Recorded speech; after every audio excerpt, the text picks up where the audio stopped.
नमस्कार मित्रांनो, अभ्यास ट्री या यूट्यूब चॅनलमध्ये आपल्या सर्वांचं स्वागत आहे. आजच्या या व्हिडिओमध्ये आपण मराठी व्याकरणातील एक महत्त्वाचा घटक, तो म्हणजे संधी, या पाठावर आधारित असलेले 25 बहुपर्यायी प्रश्न या ठिकाणी पाहणार आहोत. मित्रांनो, जर आपण आमच्या या चॅनलवरती नवीन असाल, तर चॅनलला सबस्क्राईब करायला विसरू नका आणि बेल आयकॉन प्रेस करायला देखील विसरू नका. जाऊयात पुढे आणि पाठ पाहूयात मग.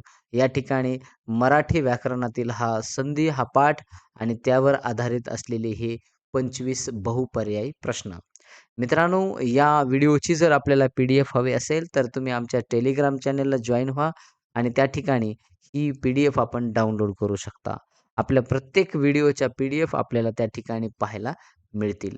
जाऊयात पुढे आणि पाहूयात मग एक-एक मिळून असे 25 हे उच्च काठिण्य पातळी असलेले संधी या पाठावर MCQज प्रश्न. बघूयात मग या ठिकाणी. प्रश्न क्रमांक 1 आहे मन्वंतर. या जोडाक्षराचा योग्य संधी विग्रह ओळखा. तर या ठिकाणी आपल्याला पाहायला मिळतंय पर्याय क्रमांक ब, हे पर्याय दिसतायत सगळे आणि त्यातला ब हा योग्य उत्तर आहे. मनु अधिक अंतर म्हणजेच मन्वंतर. या ठिकाणी यनादेश होताना पाहायला मिळतो म्हणजे उ अधिक अ बरोबर व, ही संधी या ठिकाणी झालेली आहे. त्यानंतर या ठिकाणी प्रश्न क्रमांक दुसरा आहे गंगौघ या शब्दाचा विग्रह ओळखा. तर याचं हे या ठिकाणी पर्याय आपल्याला पाहायला मिळतात आणि योग्य उत्तर आहे पर्याय क्रमांक ड, ते म्हणजे गंगा अधिक ओघ. या ठिकाणी वृद्धादेश हा नियम या ठिकाणी बसलेला आहे. आ अधिक ओ म्हणजेच औ या ठिकाणी तयार होतंय आणि म्हणून मग गंगौघ हा या शब्दाचा विग्रह या ठिकाणी गंगा अधिक ओघ अशा पद्धतीनं आहे. त्यानंतर बघा प्रश्न क्रमांक तिसरा आहे नीरस या शब्दाचा विग्रह कसा होईल? आता या ठिकाणी आपल्याला पाहायला मिळतो पर्याय क्रमांक हे तिसरा आहे. बघा निही अधिक रस हा नियम विसर्ग लोप होऊन पहिला ऱ्हस्व काय झाला? स्वर दीर्घ झाला आणि म्हणून मग या ठिकाणी निही अधिक रस म्हणजे नीरस अशा पद्धतीने तयार झालेला आहे. त्यानंतर चौथा प्रश्न आहे खालीलपैकी यनादेश नसलेला शब्द ओळखा. आता या ठिकाणी पर्याय क्रमांक हे पर्याय आपल्याला दिसतात इत्यादी, प्रित्यर्थ, गजानन आणि स्वल्प. त्याचं योग्य उत्तर आहे गजानन. म्हणजे गज अधिक आनन म्हणजेच दीर्घादेश, यनादेश नाही. तर इथं आनन म्हणजेच इथं अनन अशाही पद्धतीनं होतंय. म्हणून मग गज अधिक अनन म्हणजे इथं दीर्घादेश तयार झालेला आहे गजानन या पद्धतीनं. बघा त्यानंतर प्रश्न 5वा आहे नाविक. बघा या ठिकाणी हे 4 पर्याय आपल्याला पाहायला मिळतात. तर त्याचं योग्य उत्तर आहे 9 अधिक इक म्हणजे नाविक. आता इथं संधी तयार झालेली ही अयादी संधी आहे. म्हणजे नियम कोणता लागला? या ठिकाणी औचा आव तयार झालेला आहे. म्हणजे नाव, म्हणजे नाविक या पद्धतीनं. बघा म्हणजे शब्द तयार झाला नाविक. प्रश्न क्रमांक 6वा आहे चंद्रोदय.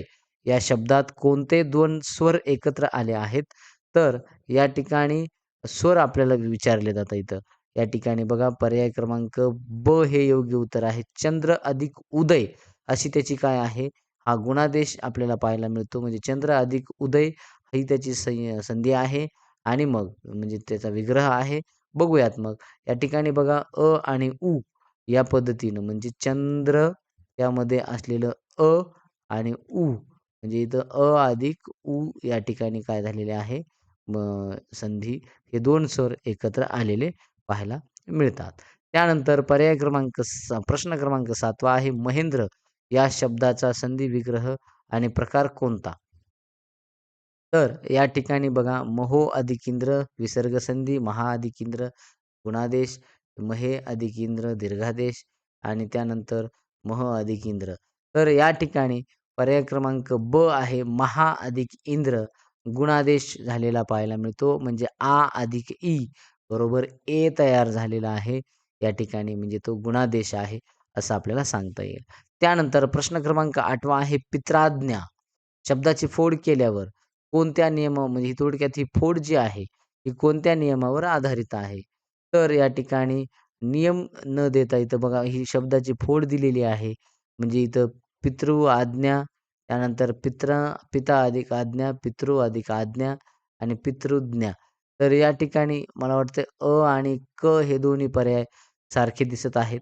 तर या ठिकाणी हे आपण असं समजूयात की या या ठिकाणी हे दोन्ही पर्याय बरोबर आहेत. बघा नियम जो पाहिला आपण, तर तो नियम आहे यनादेश आणि मग अधिक म्हणजे बरोबर रा इथं आपल्याला सांगता येईल. म्हणजे इथं काय झाला तो त्रा म्हणजेच ते जे अक्षर आहे त्यामध्ये दडलेला आहे आणि मग ते म्हणजे एकूण एकंदरीत ते तयार झालेलं आहे पित्राज्ञा. त्यानंतर 8वां नंतर 9वा प्रश्न आहे काहीसा. काहीसा हा शब्द कोणत्या संधीनुसार, नियमानुसार तयार झालेला आहे? पररूप, पूर्वरूप, दीर्घादेश आणि गुणादेश.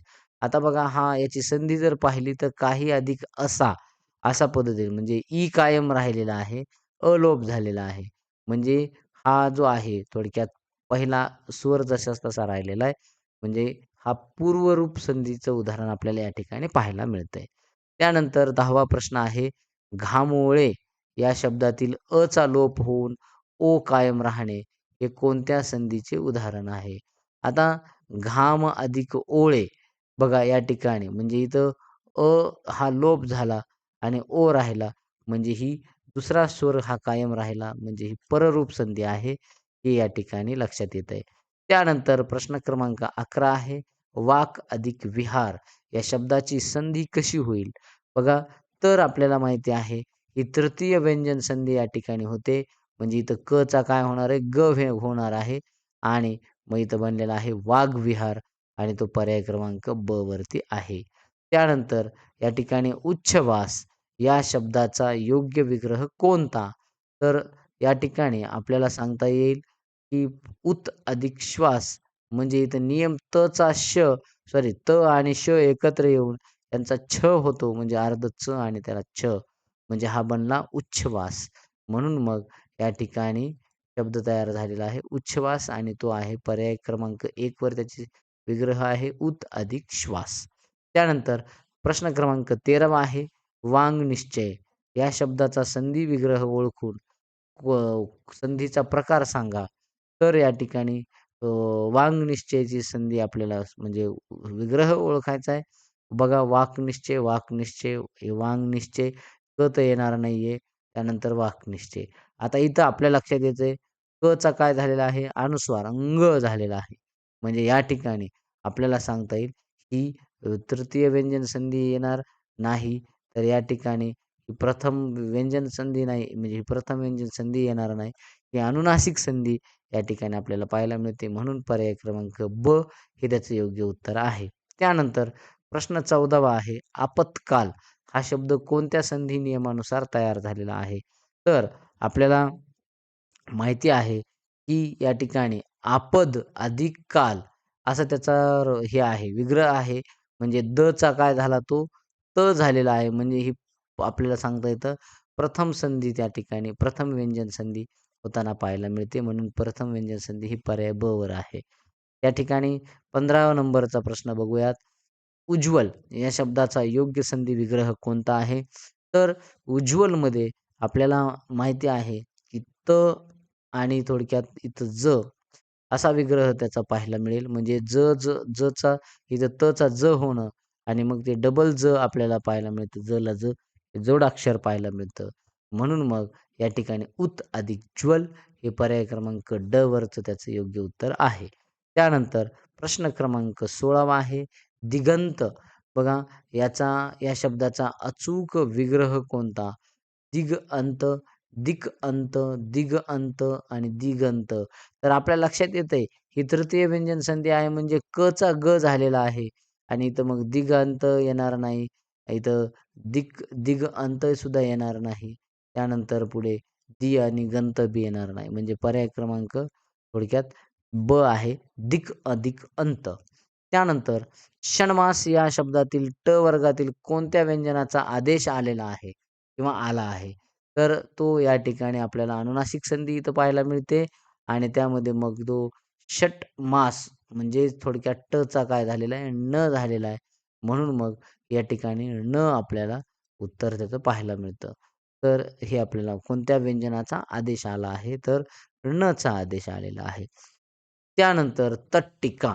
तर याचा योग्य विग्रह कोणत्या नियमावर आधारित आहे? बघा इथं आपल्याला विग्रह दिलेला आहे. मग तत् अधिक टिका हे योग्य. तद नाही येणार. तत् अधिक ठिका हे नाही येणार. हे येणार. तत् आणि टिका. इथं तला हे तर दिलेलं आहे. म्हणजे हे हलंत पाहिजे. पर्याय क्रमांक हे त्याचं योग्य उत्तर आहे. त्यानंतर 19वा प्रश्न आहे. खालीलपैकी विसर्ग उकार संधीचे उदाहरण कोणते? तर विसर्ग उकार संधी जी आहे, त्या ठिकाणी आपल्याला पाहायला मिळेल. तर विसर्ग, निरंतर, दुष्काळ आणि थोडक्यात निश्चल. आता इथं निरंतर इथं इथं थोडक्यात उकार नाहीये. तिथं तिथं आपल्याला काय होतंय वेलांटी पाहायला मिळते. मग इथं अ, दुष्काळ आणि या ठिकाणी इथं आपल्याला म्हणजे इथं बघा यश अधिक धन म्हणजे इथं ओचा दोष आदेश या ठिकाणी झालेला आहे. हे या ठिकाणी पाहायला मिळेल. बघा मला वाटतं इथं थोडंसं कन्फ्युजन होत आहे. बघा या ठिकाणी विसर्ग उकार संधीचं सांगितलेलं आहे. तर हे दुष्काळ हे आपल्याला इथं पाहायला मिळेल. म्हणून मग इथं आपल्याला दुकाळ अशा पद्धतीनं इथं पाहायला मिळेल. परंतु उकार संधीचं या ठिकाणी इथं ओ आदेश आलेला आहे. इथं ते बसत आहे. थोडंसं यामध्ये आपण कन्फ्यूज आहोत. ठीक आहे. चला त्यानंतर 19वा आपण त्याचं विश्लेषण करूयात. वाटलंच तर तुम्ही स्वतः कमेंटमध्ये सांगा त्याचं योग्य काय येईल तर आपण त्यावरती चर्चा करू. त्यावरती मी आणखी शोधतो. चला त्यानंतर मनस्ताप या शब्दाचा योग्य संधी विग्रह कोणता? मनः अधिक ताप म्हणजे मनस्ताप. पर्याय क्रमांक ब याचं योग्य उत्तर आहे. दुष्काळ या शब्दात विसर्गाच्या जागी कोणता वर्ण आलेला आहे? तर आपल्याला हे स्पष्ट आहे, श आलेला आहे. त्यानंतर बघा मनोरंजन या संधियुक्त शब्दाचा प्रकार ओळखा. तर या ठिकाणी आपल्याला विसर्ग म्हणजे इथं थोडक्यात मन अधिक रंजन हे विसर्ग उकार संधी आपल्याला पाहायला मिळते. म्हणजे हे मनोरंजन पाहायला मिळतंय आणि मग ही विसर्ग संधी आहे, हे आपल्या लक्षात येत आहे. बघा या ठिकाणी विसर्ग उकार संधीच बरोबर आहे. या ठिकाणी वरचा जो या ठिकाणी विषय आहे, तो ओ होतो. म्हणजे याचा अर्थ ती आपल्याला सांगता येईल, ती विसर्ग उकार संधी आपल्याला पाहायला मिळताना दिसते. चला त्यानंतर पुढे पुनरागमन या शब्दाचा योग्य संधी विग्रह कोणता? तर आपल्याला सांगता येईल पुनः अधिक आगमन म्हणजे इथं विसर्ग र संधी आहे. पुन्हा अधिक आगमन म्हणजे पुनरागमन. म्हणजे पर्याय क्रमांक ब हे त्याचं योग्य उत्तर आहे. त्यानंतर पुढे निश्चल या शब्दात विसर्गाच्या पुढे च आल्यामुळे विसर्गाचा कोणता वर्ण झाला आहे? या ठिकाणी बघा, तर या ठिकाणी निश्चल म्हणजे निही अधिक चल म्हणजे या ठिकाणी च आल्यामुळे विसर्गाचा वर्ण श झालेला आहे. पर्याय क्रमांक ब. त्यानंतर 25वा आणि शेवटचा प्रश्न आहे. या ठिकाणी संधीमध्ये एका वर्णाच्या जागी दुसरा वर्ण येणे याला व्याकरणिक परिभाषेत काय म्हणतात? तर त्याला आदेश म्हणतात. हे आपण या ठिकाणी लक्षात घेणं गरजेचं आहे. संधी प्रक्रियेत वर्णाचे स्थान बदलणे किंवा दुसऱ्या वर्णाने स्थान घेणे म्हणजे थोडक्यात तो आदेश असतो, असं या ठिकाणी आपल्याला सांगता येतं. तर अशा प्रकारे हे 25 प्रश्न या ठिकाणी आपण घेतलेले आहेत. याचा नक्कीच आपल्याला परीक्षेला कुठे ना कुठे फायदा होणार आहे. नक्कीच आपण जर आमच्या या चॅनलवरती नवीन असाल, तर आमच्या या चॅनलला सबस्क्राईब करा. बेल आयकॉन प्रेस करायला विसरू नका आणि जर या व्हिडिओची आपल्याला PDF हवी असेल, तर आमच्या टेलिग्राम चॅनलला जाऊन जॉइन व्हा आणि त्या ठिकाणाहून ही PDF डाउनलोड करू शकता. थांबूयात येथे. पुन्हा येऊयात एक पुढचा विषय घेऊन. तोपर्यंत धन्यवाद. Thank you so much.